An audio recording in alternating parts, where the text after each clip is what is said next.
Hola, buenos días. Mi nombre es Lucía Aguilar González. Soy residente del Servicio de Dermatología del Hospital Universitario Puerta del Mar. Hoy es lunes 27 de mayo, está soleado y hace 18 grados y vamos a hablar sobre las indicaciones de radioterapia en dermatología oncológica. Aquí tenemos un índice sobre los temas a abordar en la sesión y a modo de breve introducción, decir que las radiaciones ionizantes producen en general un depósito de energía que da lugar a la liberación de ionizaciones radicales libres que dañan el ADN de las células, así como otras estructuras celulares, produciendo de esta forma un efecto indirecto o también pueden ser dañadas por un efecto directo de la radioterapia. En general, también decir que afecta más a las células con gran actividad mitótica indiferenciadas que a las células con tejido, o sea, afectando más a las células tumorales que a las células de los tejidos sanos. Para las indicaciones de radioterapia en cáncer de piel me he basado en la guía NCCN y en la guía EADO.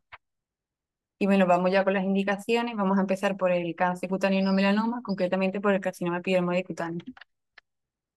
Aquí vemos un algoritmo que está recogido en la guía EADO 2020 sobre el carcinoma epidermoide cutáneo. Y en cuanto al carcinoma cutáneo primario, la radioterapia estaría indicada en aquellos pacientes que no son candidatos a cirugía, ya sea por comorbilidad o porque el paciente rechaza la cirugía o bien porque hay resultados que no son asumibles. Un estudio ha demostrado un 6,7% de recurrencia a los 5 años cuando el paciente es, digamos, se aplica la radioterapia con intenciones curativas. En cuanto a la radioterapia adyuvante detrás de la cirugía, tenemos que diferenciar entre el carcinoma de bajo riesgo o de alto riesgo. Estando indicada en caso de bajo riesgo si los márgenes están afectos y no es operable y no se ha demostrado que haya una mejoría de la supervivencia si los márgenes están libres. En el caso de alto riesgo, igualmente también si los márgenes están afectos y no es operable, pero las guías sí que recogen que cuando estén los márgenes libres y haya otros factores de riesgo, pues también deberían, sería criterio de radioterapia. La guía EADO recoge la infiltración perineural y la guía NCCN sí que recoge también otros factores, entre ellos también la infiltración perineural, que sí que la define como la infiltración de aquellos nervios de más de 0,1 milímetros o que se encuentran en dermis, cuando hay una evasión de esto multifocal, cuando el tumor es grande más de 6 centímetros, cuando ya es recurrente, cuando hay riesgo de metástasis o también cuando los márgenes son estrechos y tumores demoplásicos infiltrativos en pacientes inmunocomprometidos.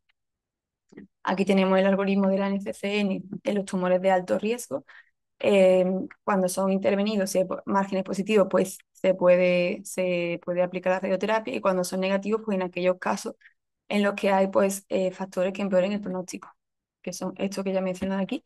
Y los tumores de alto riesgo también vienen definidos en la guía NCCN, en esta tabla de aquí, y serían pues estos de aquí también de mayor tamaño, pobremente diferenciados, hemoplásicos, con infiltración perineural o linfovascular, o también sin más allá de la grasa subcutánea.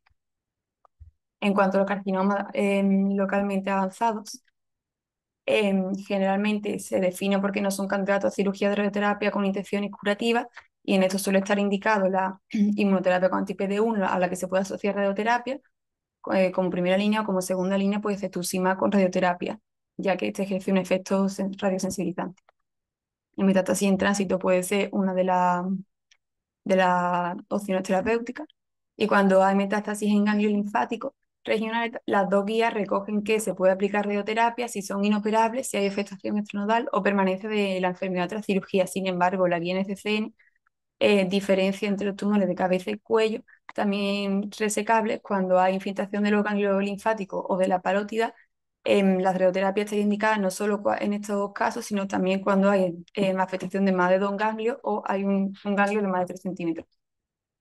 En cuanto al carcinoma vasocelular, tres indicaciones también cuando no son candidatos a cirugía, se daría radioterapia con fines curativos, demostrando, digamos, una recurrencia similar a la cirugía, adyuvante cuando tiene márgenes afectos y es inoperable, y en esos dos casos pues se puede aplicar la braquiterapia basada en isótopos. Y luego cuando tenemos carcinoma vasocelular localmente avanzado metastásico, la radioterapia se puede asociar a otros tratamientos como bismuth. En cuanto al carcinoma de células de Merkel, es un tumor muy radiosensible, entonces la radioterapia sería una herramienta para los diferentes estadios. Em, la radioterapia está indicada de forma ayudante tras la cirugía en las 8 primeras semanas tras la misma y las guías pues incluso hablan de no retrasar digamos, la radioterapia por la curación de la herida quirúrgica. Esta ha demostrado una mejoría de la supervivencia global, libre de enfermedad local y regional y metastásica también. En general, también se ha visto que no hay diferencia en la supervivencia cuando se aplica radioterapia si los márgenes son menos o más de 1 centímetro detrás de la cirugía, lo cual nos permitiría unos márgenes más estrechos, que pues cobraría un poco más de importancia, sobre todo en tumores de cabeza y cuello en las que queramos ser quirúrgicamente un poco más conservadores. En general, la radioterapia está indicada en todos los casos de forma ayudante tras, digamos, la cirugía, pero sí que se puede omitir si cumple estos 4 factores, que serían tumores pequeños, menos de 2 centímetros según guía, o menos de 1 según guía en FCN, que tengan márgenes libres siempre, con biopsia de ganglio centinela negativa y que no tenga otros factores de riesgo asociados, como usted en cabeza y cuello, con invasión linfoblascular, que los ganglios no sean evaluables o que algún tipo de inmunodepresión. En cuanto a la enfermedad ganglionar microscópica, que es aquella que se detecta tras la biopsia del ganglio centinela, las guías dicen que se recomienda la radioterapia adyuvante sola o bien la linfadenectomía seguida de radioterapia adyuvante. Y estas dos se prefieren antes que la linfadenectomía sola. A veces hay que considerar la radioterapia empírica cuando la biopsia craniocentrical no es posible por compromiso anatómico u otras causas, o bien cuando hay posibilidad de falsos negativos, como por ejemplo un área anatómica como el cuello que haya pues varios ganglios centinelas. Entonces aquí se considera empírica. En cuanto a la enfermedad ganglionar macroscópica, que es aquella que se detecta clínicamente o por la prueba de imagen, la guía recomienda la linfadenectomía seguida de la radioterapia adyuvante. En cuanto al dermatofibrosarcoma protuberans, se recomienda de forma primaria también en no candidato a cirugía, como en el resto de tumores, y generalmente la cirugía de lesión y la cirugía de Mohs, entonces se daría radioterapia adyuvante cuando los márgenes están afectos, o bien cuando hay márgenes libres, pero en vez de, no cuando, o sea, cuando son intervenidos de cirugía de Mohs no está indicada, pero si han sido intervenidos con cirugía convencional y los márgenes están a medio de 1 centímetro, sí que estaría indicada la radioterapia. Ahora vamos a hablar de la radioterapia en melanoma. De forma general, la radioterapia primaria no está indicada, aunque sí que se puede valorar en algunos pacientes muy ancianos, frágiles o cuando la cirugía produzca una gran desfiguración. Y sobre todo, pues cuando sea melanoma in situ o melanoma lentigo maligno. En cuanto a la radioterapia adyuvante, generalmente tampoco está indicada, pero con una excepción que sería el melanoma desmoplásico de alto riesgo y que cumpla con uno de los siguientes factores de riesgo, que sería cabeza y cuello, verlo más de 4 milímetros, neurotropismo intenso, subtipo histológico puramente desmoplásico, unos márgenes estrechos o que sea una enfermedad recurrente.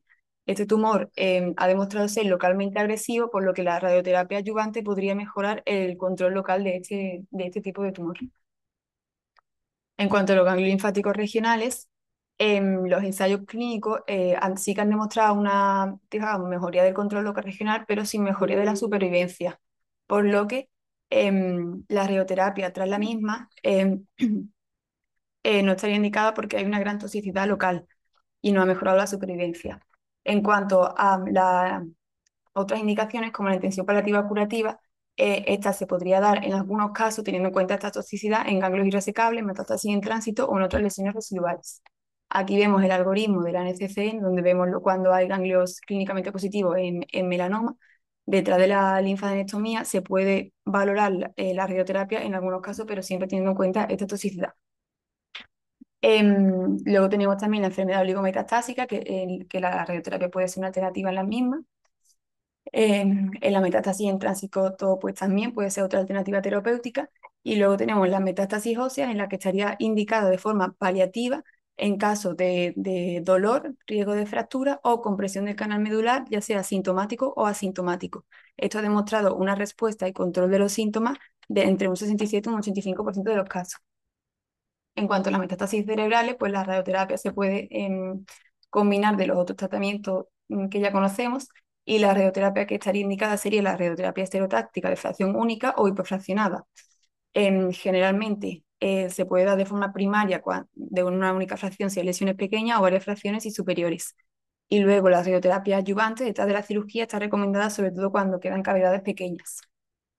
Y luego tenemos la radioterapia holocraneal, que generalmente no está indicada, pero se puede, digamos, proponer de forma paliativa en algunos casos cuando no quedan otras opciones terapéuticas, principalmente cuando hay carcinomatosis leptomeningia.